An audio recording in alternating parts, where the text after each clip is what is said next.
പേട്ടയിൽ നിന്നുള്ള ദൃശ്യങ്ങളാണ് നമ്മൾ കാണുന്നത്. പേട്ടയിലെ താമരശ്ശേരി റോഡാണ്. ഇതാ ഇപ്പോഴും ഈ വാഹനം ഇവിടെ നിന്ന് പൂർണ്ണമായും കയറ്റാൻ കഴിഞ്ഞിട്ടില്ല. നാട്ടുകാരുടെ വലിയൊരു അതൃപ്തിയും അമർഷവും രോക്ഷവും ഒക്കെ നമ്മൾ അല്പസമയം മുമ്പ് കണ്ടതാണ്. വലിയ രോഷത്തിലാണ് അവർ. കാരണം വർഷങ്ങളായി പറഞ്ഞു മടുത്തൊരു കാര്യമാണ്. ഏതാനും നാളുകൾ മുമ്പ് ഒരു ട്രാവലർ സമാനമായി തന്നെ ഈ തോടിലേക്ക് വീണിരുന്നു. ആളുകൾ തന്നെ വലിച്ചു കയറ്റുകയായിരുന്നു. ഇരുചക്ര വാഹനങ്ങൾ നിരന്തരമായി ഈ തോടിലേക്ക് വീഴുന്നു എന്നുള്ളതാണ്.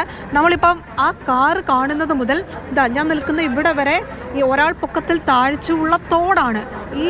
പക്ഷെ ഇതിന് ഒരപ്പുറത്തേക്ക് നമുക്ക് ആ ദൃശ്യങ്ങളിൽ കാണാം കുറച്ച് ആളുകൾ നിൽക്കുന്നുണ്ടല്ലോ. ആ ഒരു ഭാഗം തോടല്ല, അത് റോഡായി തന്നെ പോവുകയും ചെയ്യുന്നു. അതാണ് ആളുകൾക്ക് ഇതൊരു അപകടം മുന്നറിയിപ്പ് പോലും ഇല്ലാതെ ആളുകൾക്ക് ഇത് റോഡാണോ തോടാണോ എന്നൊക്കെ തിരിച്ചറിയാൻ പറ്റാത്ത വരുന്നതിൻ്റെ ഒരു സാഹചര്യം. മഴയില്ലെങ്കിൽ കൃത്യമായി ഇത് തോടാണെന്നും അത് റോഡാണെന്നും മനസ്സിലാക്കാൻ കഴിയും. ഇന്നലെ നല്ല മഴയുണ്ടായിരുന്നു. തോടും റോഡും ഒരുപോലെ വെള്ളത്തിൽ മുങ്ങുകയും ചെയ്തു. ഈ വാഹനം വലതുവശം ചേർന്ന് വന്ന് തിരിക്കുന്നതിനിടയിലാണ് ഈ തോടിലേക്ക് ഒരു ചക്രം പോവുകയും പിന്നീട് കാർ പൂർണ്ണമായും ഈ തോടിലേക്ക് മുങ്ങിപ്പോവുകയും ചെയ്യുന്നൊരു സാഹചര്യം ഉണ്ടായത്. ഈ വഴി അറിയാത്ത, ഈ റോഡ് അറിയാത്ത ഇരുചക്ര വാഹന യാത്രക്കാർ, ഓൺലൈൻ ഫുഡ് ഡെലിവറി ആൾക്കാരൊക്കെ വരുമ്പോൾ സ്ഥിരം ഈ കുഴിയിൽ വീണ് ഭാഗ്യം കൊണ്ട് ജീവൻ രക്ഷപ്പെടുന്ന ഒരു സാഹചര്യമാണ് എന്ന് ആളുകൾ എടുത്തെടുത്ത് പറയുന്നു. എന്തായാലും ആളുകൾക്ക് വലിയ അമർഷമുണ്ട്. അതാണ് നേരത്തെ സംസാരിച്ച സ്ത്രീകളുടെ അടക്കം വാക്കുകളിലുള്ളത്. പറഞ്ഞു മടുത്തു എന്ന് ആളുകൾ എടുത്തു തന്നെ പറയുന്നു. ഇത് ഒരു ഇടപെടൽ ഉണ്ടാകുന്നില്ല എന്നുള്ളത് തന്നെയാണ് ആളുകൾ ആവർത്തിച്ച് പറഞ്ഞുകൊണ്ടേയിരിക്കുന്നത്. കോർപ്പറേഷൻ്റെയും മുനിസിപ്പാലിറ്റിൻ്റെയും പരിധിയിൽ വരുന്ന ഭാഗമാണ്.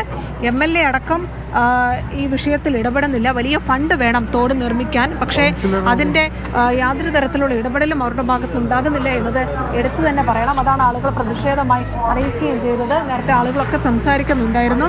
അവരൊക്കെ പറയുന്നത് സമാനമായ സാഹചര്യത്തെക്കുറിച്ചാണ്. ഇത് കുറച്ചധികം സമയമായി.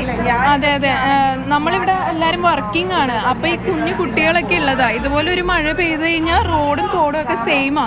നമുക്കൊന്ന് പുറത്തേക്ക് കൂടെ പോകാൻ പറ്റൂല. കുട്ടികളെ ഒന്ന് ഇവിടെ സേഫ് ആക്കിയിട്ട് പോകാനൊന്നും പറ്റില്ല. ഇപ്പൊ കണ്ടില്ലേ, ഇപ്പൊ ഈ കാർ വീണു. ഇതുപോലെ നേരത്തെ സ്വിഗ്ഗി, സുമാറ്റോ ഇവർക്കൊന്നും അറിയില്ല ഈ തോട് റോഡൊക്കെ സെയിം ആണെന്നുള്ള കാര്യം. അവര് വീണ് കഴിഞ്ഞപ്പോ അത്രത്തെ താഴ്ച വലിയ കുറവ് ഉള്ളതുകൊണ്ട് അവര് രക്ഷപ്പെടും.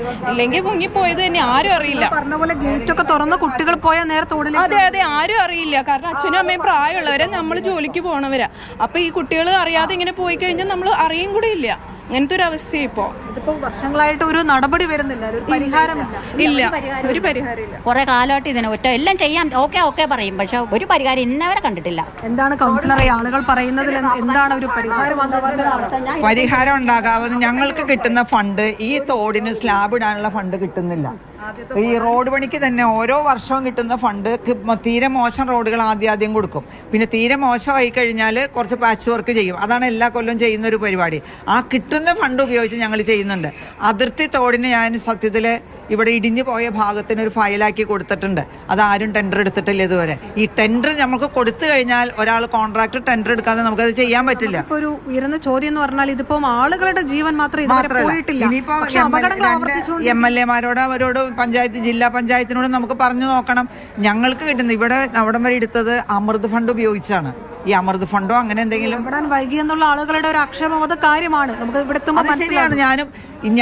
ഞങ്ങൾ ജനങ്ങളുടെ കൂടെ ഉണ്ട്. പക്ഷേ ഞങ്ങൾക്ക് കിട്ടുന്നത് അനുസരിച്ചാണ്. എല്ലാരും ഇങ്ങനെ പറയും ഞങ്ങൾ ജനങ്ങളുടെ കൂടെയാണെന്ന്. പക്ഷെ ഞങ്ങളുടെ കാര്യങ്ങൾ ഇതുവരെ സാധിച്ചു കിട്ടണില്ലല്ലോ. കൊല്ലം 5 ആവണം. 5 ഇവരെ കരിയാടായി.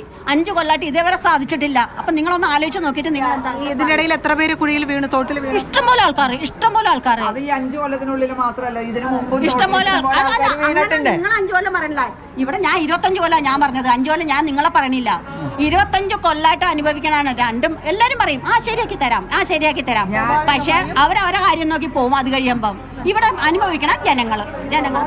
ആളുകളുടെ ആശങ്കയാണ് വ്യക്തമാകുന്നത്. കാരണം ഈ വീടുകളുടെ മുൻപിലൂടെ ഇത്രയും ആഴമുള്ള തോട് ഒഴുകി പോകുന്നു. വീട്ടിലേക്ക് വരുന്നവർ പരിചയമില്ലാത്തവർ തോടിൽ വീഴുന്നു. ഈ കൗൺസിലർ പറയുന്നത് അവരുടെ ഫണ്ട് മതിയാകുന്നില്ല എന്നൊക്കെയാണ്. പക്ഷേ ജനങ്ങളുടെ ജീവൻ ഒരു വിലയില്ല എന്ന ചോദ്യം കൃത്യമായി തന്നെ ഉയർന്നു വരുന്നുണ്ട്. കാരണം ഇവിടെ ഇതിനു മുമ്പ് ഇരുചക്ര വാഹന യാത്രക്കാർ വീണിട്ടുണ്ട്. ആളുകൾക്ക് ജീവൻ പോയിട്ടില്ല എന്നത് മാത്രം. പ്രിയ ബേബിയാണ് വിശദവിവരങ്ങളിൽ പങ്കുവച്ചത്.